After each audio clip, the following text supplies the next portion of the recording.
deals with TV writers and producers, meaning that tons of writers and showrunners that had deals to make shows for certain studios just got letters saying that their deals are suspended amid the strike, with some also specifying that the compensation they're scheduled to receive has been halted as well. And the studios that have issued these suspensions include Warner Bros., Universal, CBS, and Disney, with Netflix possibly following in the coming days. And all that happening as some studios are facing severe backlash for demanding that showrunners work amid the strike, with Disney and Warner Bros. Specifically sending out letters saying that they are still contractually obligated to perform non-writing duties. So many showrunners would argue they don't have any non-writing duties because at every stage and level of producing, writing's involved. But Disney's letter going as far as to say, you are not excused from performing your duties as a showrunner and/or producer on your series as a result of the WGA strike. Your personal services agreement with the studio requires that you perform your showrunner and/or producing duties even if the WGA attempts to fine you for performing such services during the strike. Right? And saying your duties aren't excused or suspended unless we tell you otherwise might explain why we're seeing some contracts getting cut. Also on top of this, we're already seeing programming interrupted by the strike, with the MTV Movie and TV Awards, which I'm told is still a thing, happening last night even though host Drew Barrymore dropped out last week in support of the writer's strike. So instead of doing a live show, it was a pre-taped event that the Daily Beast described as an awkward and nearly starless flashback-filled broadcast. And actually, of the stars who did appear via video to accept their awards, plenty gave shoutouts to writers. You're also seeing headlines pop up about big shows stopping production amid the strike, including Stranger Things, with creators saying on Twitter, writing does not stop when filming begins. While we're excited to start production with our amazing cast and crew, it is not possible during this strike. We hope a fair deal is reached soon so we can all get back to work. Until then,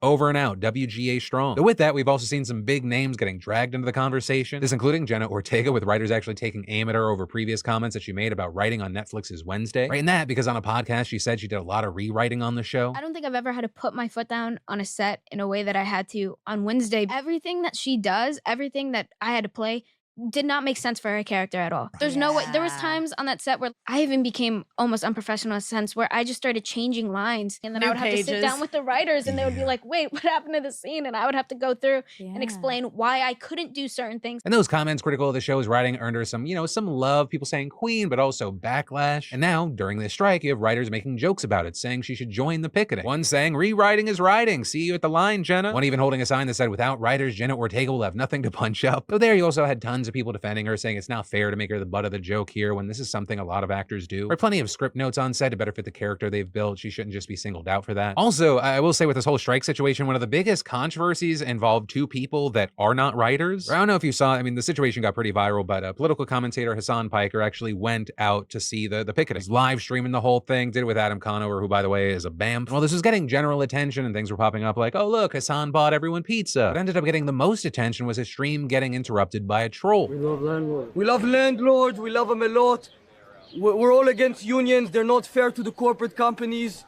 This is a crazy protest. Which I know everyone else has asked, how is that guy everywhere? But honestly, that's where I'm gonna leave that part. It became this whole other sideshow situation. Because at the end of the day, the only thing that matters in this particular situation are the writers striking for literally just a little bit. The situation and industry have evolved, so should the contracts. But we'll continue to keep our eyes on this and see how things play out. And then, bow down to your new king or else. That's what some are saying the vibe is after this week's huge cosplay convention, otherwise known as King Charles's coronation. And notably, as London was filled with people from all over the world gathering to witness the festivities, there was also anti-monarchy protests being held, which led to 52 people being arrested on Saturday. And the Metropolitan Police saying that those arrests were for things like public order offenses, breach of the peace, and conspiracy to cause a public nuisance. And noting that these arrests came after police warned its, quote, tolerance for any disruption, whether through protest or otherwise, will be low and that we would deal robustly with anyone intent on undermining the celebration. And with this, you had plenty of news outlets noting that these arrests came after the passage of the Public Order Act, which severely restricts protesting rights and became a law just days ahead of the coronation. And while you had the Washington Post saying that it's unclear how many of these arrests were for violating this act, these arrests have resulted in the law facing heavy criticism, including from the head of an anti-monarchy group who was among those arrested, and him tweeting, "Make no mistake, there is no longer a right to peaceful protest in the UK. I've been told many times the monarch is there to defend our freedoms. Now our freedoms are under attack in his name." With him also saying that he believes that these arrests were premeditated by the police. You also had the UK Director for Human Rights Watch tweeting, "People are being arrested on the streets of London for peacefully protesting against the monarchy. These are scenes you'd expect to see in Russia, not the UK. It's disgraceful, not dazzling." For his part, Prime Minister Rishi Sunak has sided with the police so far. But with all this, I will say congratulations to King Charles. Your cosplay was on point. I hope you had a good time, even though you looked like you were sad, like you lost a bet and had to become become king. And it just, I don't know, it must be exciting to be born better than everyone else. Because that's all royalty is, right? Like I get some people fucking eat that shit up, but I just don't get it. And I know that I might be in the minority here. And then the Democrats have a Joe Biden problem in that not many people like old Joe, with his approval rating not only just now hitting an all-time low, dropping from 42% in February to now 36%, but also a new Washington Post ABC News poll has him trailing 7 points behind former President Trump. And while obviously there are a lot of different factors at play here, a big focus has been on age and health, with Axios reporting that only 32% overall think Biden has the mental sharpness it takes to serve effectively as president, which is down from 51% when people were polled 3 years ago. And on physical health needed to govern, just 33% think Biden at age 80 has it versus 64% for Trump, who's 76. Now, obviously, with all this, we're talking about a poll so far disconnected from when the actual election's going to happen. I mean, the Republicans haven't even had their primary yet, but it doesn't change the fact that you should hear the alarm bells ringing right now. And then Floridians may be driving on radioactive roads soon. This because the Florida legislature just passed a bill that would allow radioactive waste from fertilizer to be used in road construction projects. This even though the EPA prohibits exactly that, citing an unacceptable risk to construction workers, public health, and the environment. But also the thing is, we still don't really know what to do with the waste called phosphogypsum, where we need phosphate to produce many fertilizers even though it leaves behind this waste, and 70% of US phosphate mining is done in Florida. So normally we just dump it and we're like, you know, the kids and the grandkids, they'll deal with it. But I mean, more than 1 million tons of this shit are already stored in piles across a state that are hundreds of acres wide and hundreds of feet tall. And these sites are prone to spills and sinkholes that reportedly threaten Tampa Bay and a local aquifer, which is why a joint statement from conservation groups opposing the bill argues putting radioactive phosphogypsum in roads would let the fertilizer industry off the hook for safely disposing of the millions of tons of dangerous waste it creates each year while generating another cash stream for industry giants. And so for now, we're gonna have to wait to see if Ron DeSantis signs the bill. And then, you've heard farm to table, but have you heard about chef to you? Imagine award-winning chef's meals being delivered right to your door. Well, if that sounds good, that's why you need to know more about today's sponsor, Cook Unity. Cook Unity connects a diverse group of talented chefs who cook delicious, inventive meals from sustainable ingredients in regional micro kitchens, not warehouse production facilities. I'm talking meals you'd find in restaurants delivered to you fully cooked. You just heat them up. You know, so far we've had Chef Ann Thornton's garbanzo and yam coconut quinoa, which was creamy and packed with flavor, and the savory and hearty adobo flank steak by the James Beard nominated chef Inat Admoni. And of course, I couldn't not order the Kraft cheeseburger from New York chef John DeLucci. Y'all, with an ever-changing menu, Cook Unity offers a range of meals to fit most dietary preferences, and the subscription is super flexible, making it easy to pause, skip weeks, or cancel anytime. And another cool thing about the service, they text you a heads up before they deliver the meals so you can be sure that someone's around to accept them. So go to cookunity.com/DeFranco, or just click the link in my description and use code DeFranco50 to get 50% off your first order of Cook Unity meals to try them out yourself. And then Phoenix, Arizona is the latest front line in America's war on homelessness. Because downtown, you'll find an enormous encampment known as The Zone with over 900 homeless people sprawled out over some 10 blocks. And last year, you had a group of local business owners suing the city in state court, arguing that it has a responsibility to fix the problem. With plaintiffs like the Old Station Sub Shop, which opened nearly 4 decades ago, saying they've seen conditions worsen drastically over the past few years, with its owners reporting damaged property, needles, and human excrement. With the decreased foot traffic and increased security costs, it's become unaffordable to continue doing business there. So this lawsuit's been described as a last-ditch effort to save their livelihood before they're forced to sell to whoever's willing to buy the devalued property. With this, as vacant office space in the area nearly quadrupled from 2020 to 2022. So what we saw is in March, a judge ruled in favor of the business owners, giving Phoenix until July to bring the area into compliance with public nuisance laws. So this week, city officials will begin clearing out the zone. But with most shelter beds taken each night, it's unclear where people are actually supposed to go. So you got the city moving to convert more hotel rooms and vacant buildings into shelters, as well as build an outdoor campground with security, restrooms, and hand washing stations. But those aren't going to be available right away. And even if they were, many of the zone's inhabitants don't want to leave. Like one 37-year-old woman who ended up homeless after her husband died last year and she couldn't pay the bills on her own. And she refuses to go to a shelter with rules and a curfew because she says she relies on drugs to get through each day, saying plainly, I'm just trying to keep myself high so I don't have to deal with the pain. Plus, many are reportedly in that zone camp because it's right next door to the nonprofit Human Services campus, where they notably have access to shelter beds that are full on most nights, food, water, and healthcare, all of which are critical during Arizona's scorching summers. Which is why we're seeing that nonprofit CEO arguing that as people are pushed farther from their services, more of them are going to die or get sick, pointing out that more than 700 people experiencing homelessness died last year in Maricopa County, according to officials. Which is why you have critics saying this only pushes the problem out of sight, which is also exactly the reason given by Arizona Governor Katie Hobbs, a Democrat, for vetoing a bill that would have banned tents on public land. With this situation, you also have others fearing that those displaced from the zone will just end up in the city's parks and other neighborhoods instead, and arguing instead the solution is to tackle the real problem, rising housing prices. Right? Because reportedly many unhoused people actually have jobs or receive government assistance, but they still can't afford rent. So there's a situation where the homeless population in the Phoenix area has grown by 46%, and this as the city has half as many shelter beds as homeless people. But also for the business people getting squeezed here, they feel like they have no choice, and the lawyers here say that their lawsuit could be a model for cities across the country. A prospect that many businesses are going to find interesting, but also many activists find scary. But also, a key takeaway here is we've already seen some states move forward with laws clamping down on the homeless. Right, so we have some insight. Like Tennessee, which banned anyone from pitching a tent on public land outside designated campsites last year, a move that's been criticized as essentially criminalizing homelessness. This on top of similar bills in Missouri, Georgia, and Texas. And as it turns out, behind many of these efforts is an Austin-based think tank known as the Cicero Institute, which was created by the billionaire and co-founder of the tech giant Palantir, Joe Lonsdale. And it spent the past several years pushing states to adopt its model legislation